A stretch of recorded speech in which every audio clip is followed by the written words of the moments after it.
أن محمدا عبده ورسوله اللهم صل وسلم وبارك على سيدنا محمد وعلى آله وأصحابه ولبيته وأزواجه وذريته وورثته والمهد خليفته وسلم أجمعين.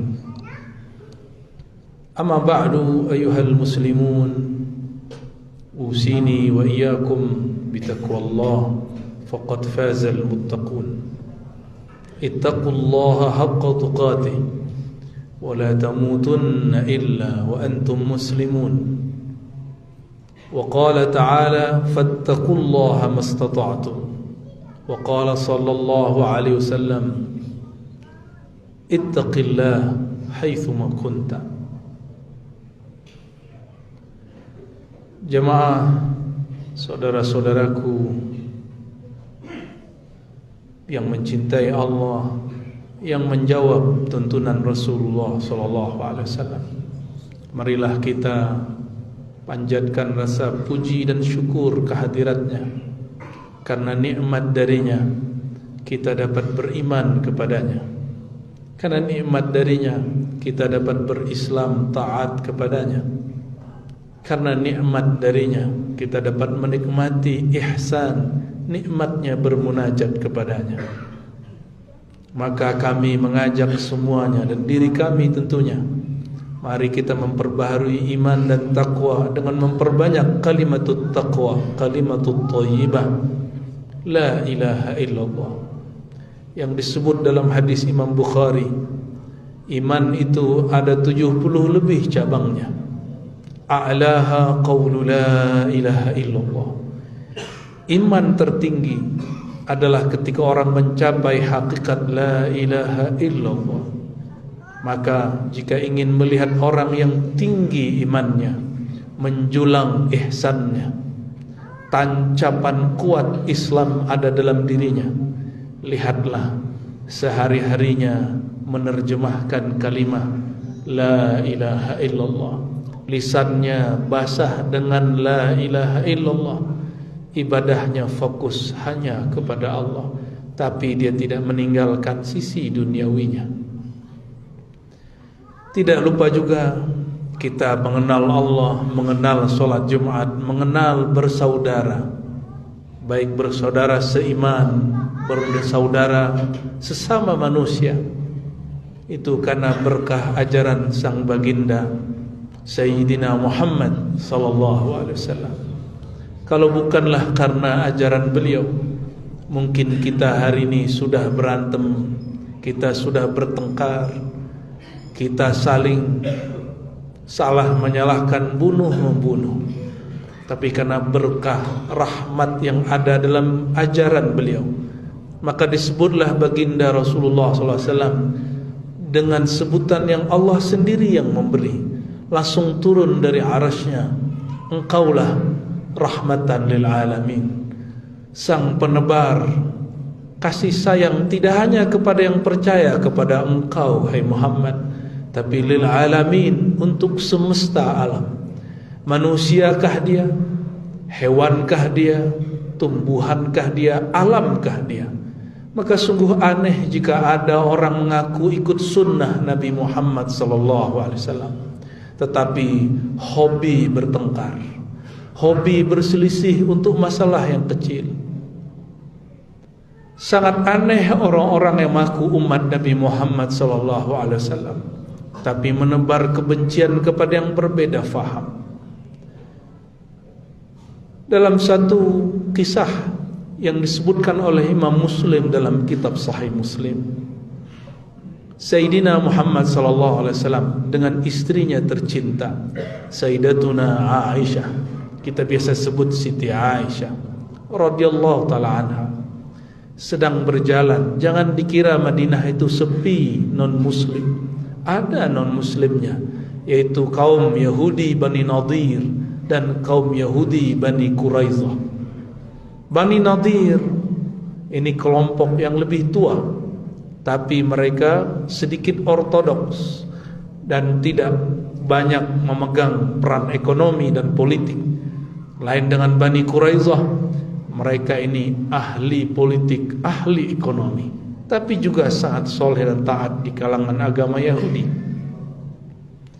Maka Rasulullah SAW juga orang yang biasa hidup berdampingan dengan yang tidak beriman kepadanya. Bayangkan, kita lagi jalan, tiba-tiba ada orang meneriakkan kepada kita, "Hei, celaka kau, laknat bagimu." Kalau kita digituin orang, disapa seperti itu oleh orang lain, mungkin pedang sudah keluar, pisau sudah terbang, tembakan sudah kemudian melayang kepadanya. Tapi apa yang terjadi? Rasulullah lebih mulia dari kita. Iman kita mengikuti imannya. Agama kita bersumber dari dia. Tapi apakah beliau menundukkan cara begitu? Tidak. Ketika kaum Yahudi yang ekstrim saat itu mendoakan dan menghina Rasulullah SAW, membuli Rasulullah SAW dan mengatakan assalamu alaik, ini bukan kata-kata sembarang, ini kata-kata yang sangat-sangat menyakitkan. Kalau saya sebagai manusia biasa sangat tersinggung, tapi ternyata beliau bukan hanya manusia biasa.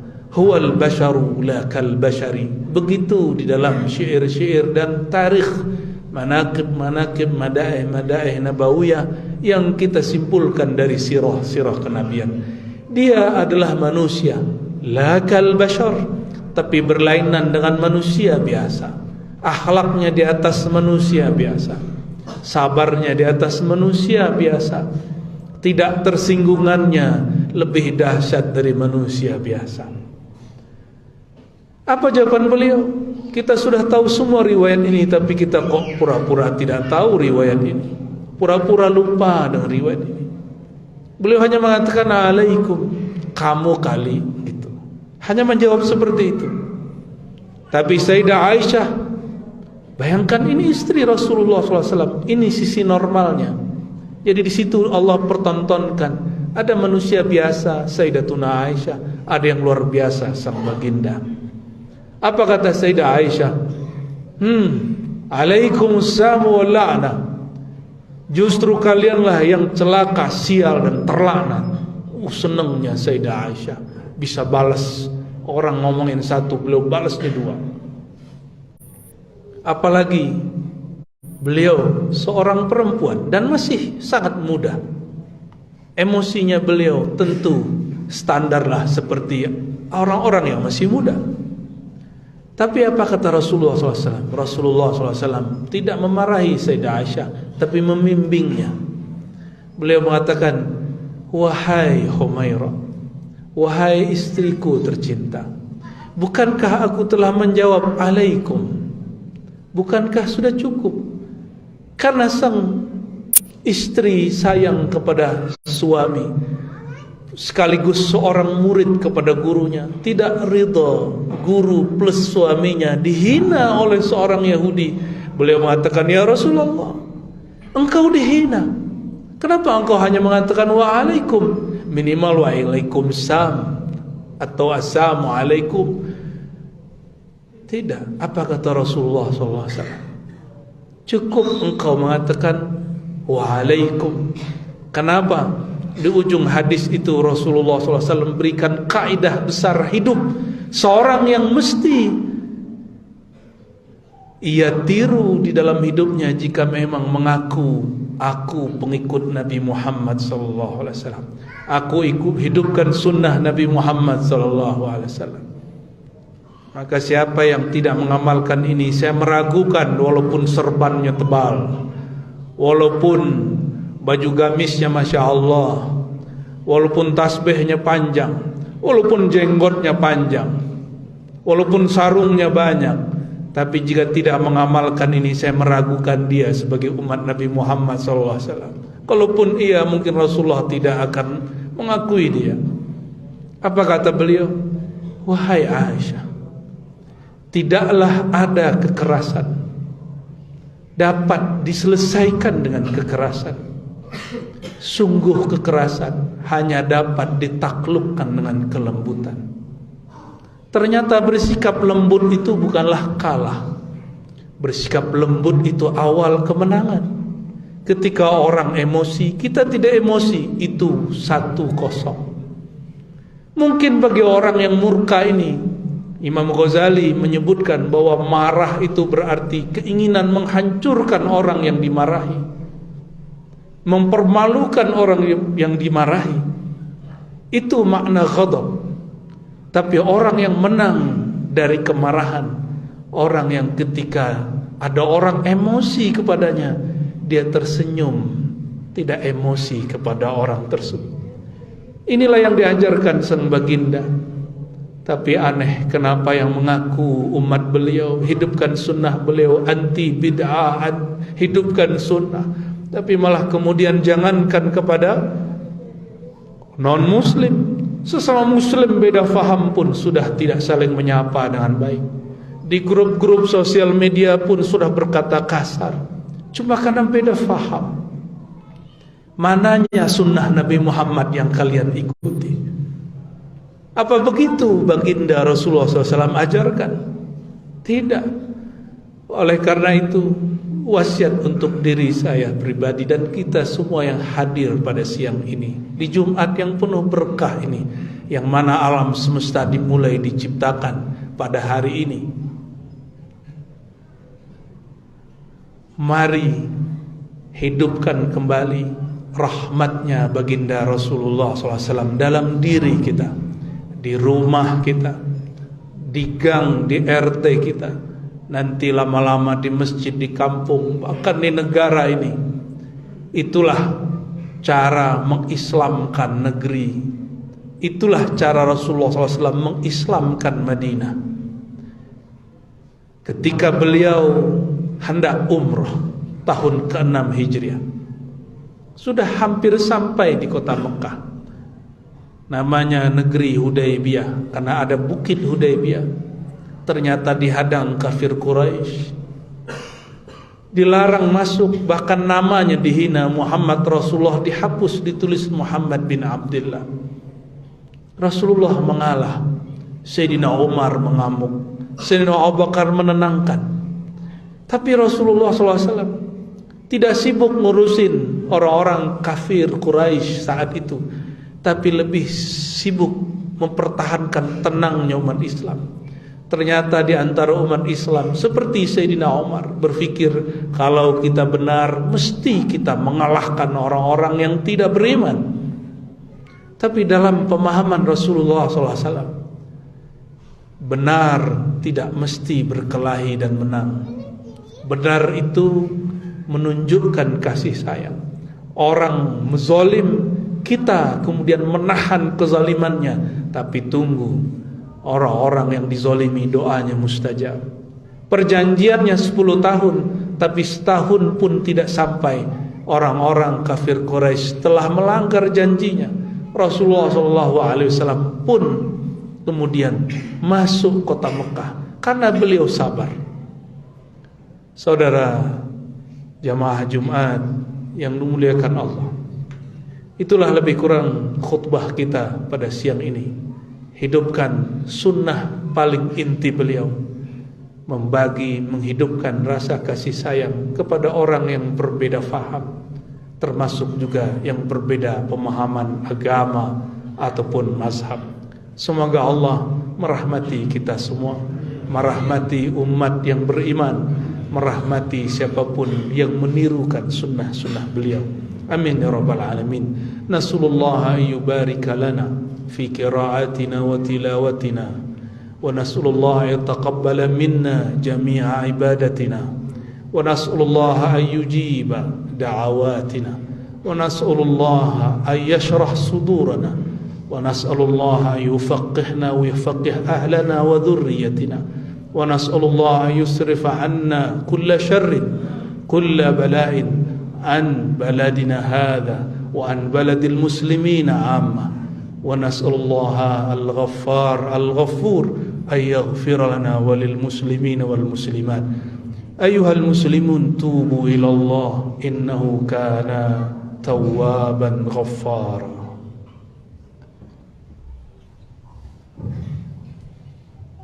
اللهم صل على محمد اللهم صل على سيدنا محمد اللهم صل على سيدنا ومولانا محمد. الحمد لله رب العالمين الذي أرسل حبيبه رحمة للعالمين. أشهد أن لا إله إلا الله وأشهد أن محمدا عبده ورسوله. اللهم فصل وسلم وبارك على هذا النبي الكريم نبينا محمد وعلى آله وأزواجه وذريته وأهل بيته وبارك وسلم. أما بعد أيها المسلمون أنصحت نفسي وإياكم بتقوى الله فقد فاز المتقون. اتقوا الله حق تقاته ولا تموتن إلا وأنتم مسلمون. فاتقوا الله ما استطعتم واسمعوا وأطيعوا وأنفقوا خيرا لأنفسكم. إن الله وملائكته يصلون على النبي يا أيها الذين آمنوا صلوا عليه وسلموا تسليما. اللهم صل على سيدنا محمد وعلى آل سيدنا محمد كما صليت على سيدنا إبراهيم وعلى آل سيدنا إبراهيم وبارك على سيدنا محمد وعلى آل سيدنا محمد كما باركت على سيدنا إبراهيم وعلى آل سيدنا إبراهيم وترحم وتحنن على سيدنا محمد كما ترحمت وتحننت على سيدنا إبراهيم وعلى آل سيدنا إبراهيم في العالمين إنك حميد مجيد. اللهم اغفر للمؤمنين والمؤمنات والمسلمين والمسلمات الأحياء منهم والأموات وتابع بيننا وبينهم بالخيرات. رب اغفر وارحم وأنت خير الراحمين. اللهم يا غفار يا غفور يا ستار استر عوراتنا واغفر ذنوبنا وجملنا يا ربنا بالأخلاق الكريمة واختم حياتنا يا ربنا بحسن الخاتمة. يا مقلب القلوب يا مقلب القلوب يا مصرف القلوب ثبت قلوبنا على دينك وطاعتك. اللهم أعنا يا معين على ذكرك وشكرك وحسن عبادتك. اللهم إنا نسألك يا ربنا جميع الخير مما علمنا ومما لا نعلم ونعوذ بك ربنا من كل شر مما علمنا يا ربنا ومما لا نعلم إنك أنت علام الغيوب. اللهم يا الله انصرنا وانصر المسلمين في كل مكان وحين. اللهم يا الله إنا نعوذ بك من كل فتنة المحيا والممات وفتنة القبر وفتنة النار. ونعوذ بك يا ربنا من فتنة الصدر ومن فتنة المال والنساء. ونعوذ بك يا ربنا من فتنة الدنيا. ربنا آتنا في الدنيا حسنة وفي الآخرة حسنة وقنا عذاب النار. والحمد لله رب العالمين. عباد الله إن الله يأمركم بالعدل والإحسان وإيتاء ذي القربى وينهى عن الفحشاء والمنكر والبغي يعظكم لعلكم تذكرون. فاذكروا الله يذكركم واشكروه يشكركم ويجزيكم جزيلا كثيرا. أقم الصلاة.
بسم الله الرحمن الرحيم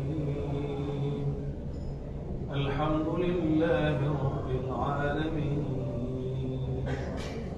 الرحمن الرحيم مالك يوم الدين إياك نعبد وإياك نستعين اهدنا الصراط المستقيم صراط الذين أنعمت عليهم غير المغضوب عليهم ولا الضالين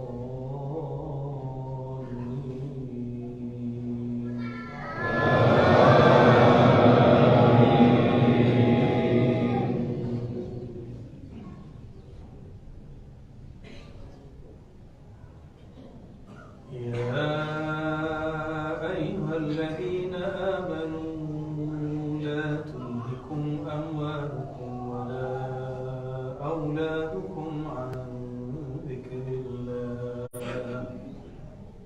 ومن يفعل ذلك فأولئك هم الخاسرون وأنفقوا مما رزقناكم من قبل أن يأتي أحدكم الموت فيقول رب لولا أخرتني إلى أجل قريب فأصدق وأكن من الصالحين ولن يؤخر الله نفسا إذا جاء أجلها والله خبير بما تعملون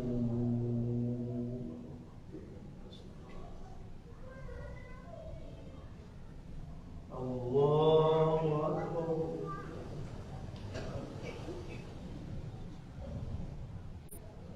سمع الله لمن حمده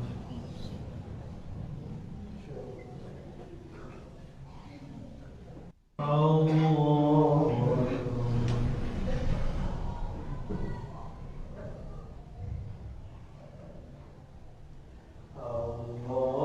أكبر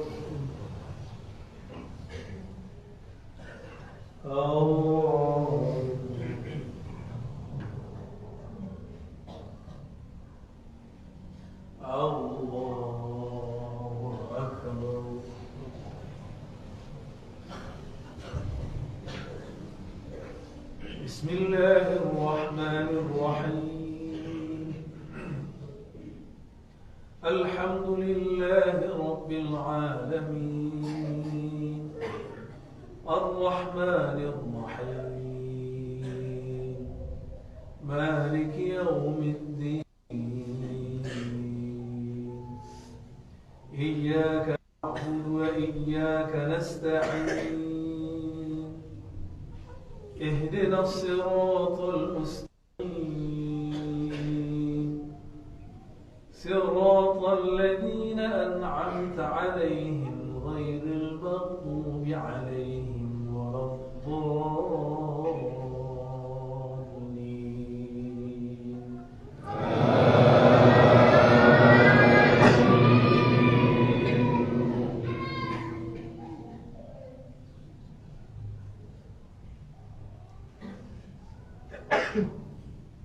الله لا إله إلا هو وعلى الله فليتوكل المؤمنون يا أيها الذين آمنوا إن من أزواجكم وأولادكم عدوا لكم فاحذروهم وإن تعفوا وتصفحوا وتغفروا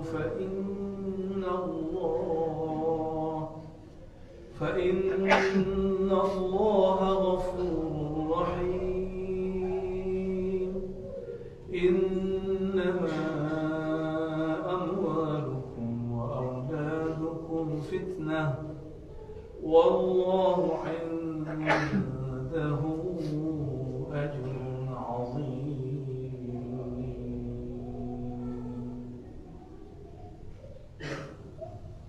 الله أكبر.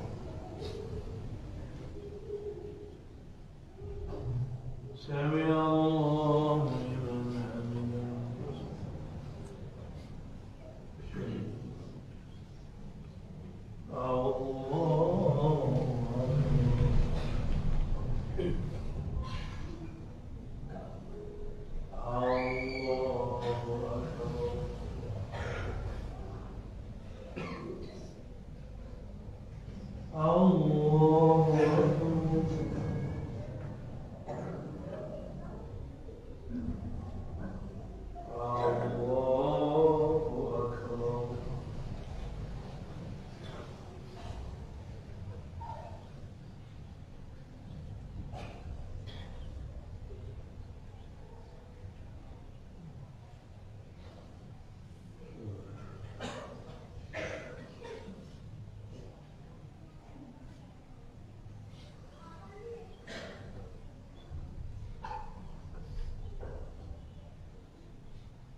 السلام عليكم ورحمة الله.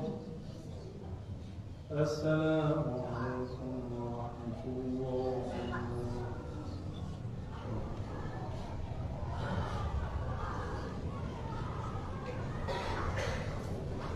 صدق الله العظيم الذي لا إله إلا هو الحي القيوم وأتوب إليه.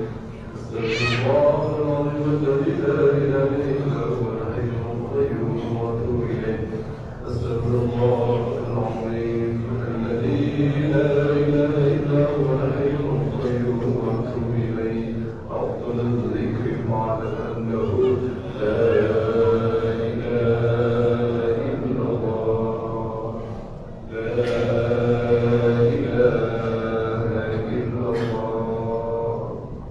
لا إله إلا الله. سيدنا محمد رسول الله صلى الله عليه وسلم. لا إله إلا الله. لا إله إلا الله. لا إله إلا الله. لا إله إلا الله. لا إله إلا الله. لا إله إلا الله. لا إله إلا الله. لا إله إلا الله.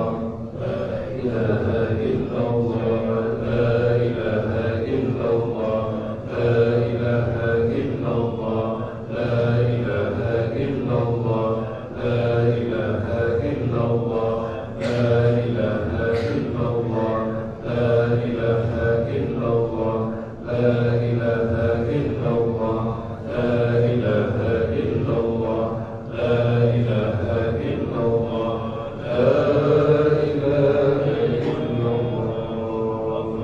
صلى الله عليه وسلم.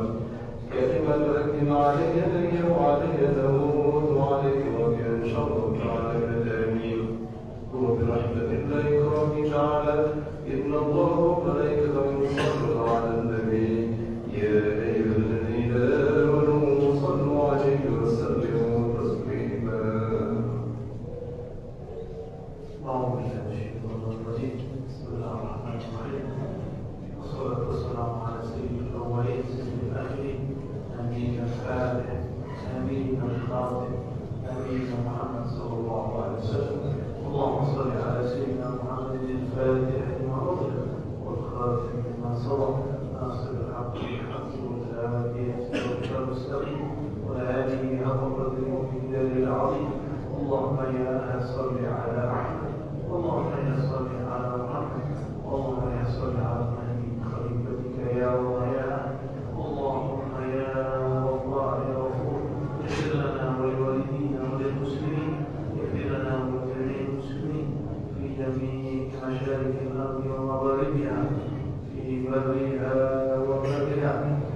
بحرها وبرها يا واسع المغفرة اللهم استر عوراتنا يا ربنا بسترك الجميل اللهم إنا نسألك الهدى والتقى اللهم إنا نسألك الهدى والتقى والعفو والغنى ونسألك يا ربنا يا شافي شفاء من كل داء اللهم اجعلنا من المخلصين المخلصين اللهم اجعلنا من المخلصين المخلصين واجعلنا من عبادك العارفين الصالحين اللهم ارزقنا يا ربنا محبتك ومحبة حبيبك سيدنا محمد صلى الله عليه وسلم وارزقنا يا ربنا الاستقامة وارزقنا يا ربنا العمل الذي يبلغنا إلى حبك برحمتك يا أرحم الراحمين وربنا اختم لنا يا الله بحسن الخاتمة بحق سيدنا محمد نبي الرحمة واختم يا ربنا أهلنا وذريتنا يا ربنا كذلك بحسن الخاتمة بحق سيدنا محمد صلى الله عليه وسلم نبي الرحمة ربنا آتنا في الدنيا حسنة وفي الآخرة حسنة وقنا عذاب النار والحمد لله رب العالمين استجب دعوتنا بسر الفاتحة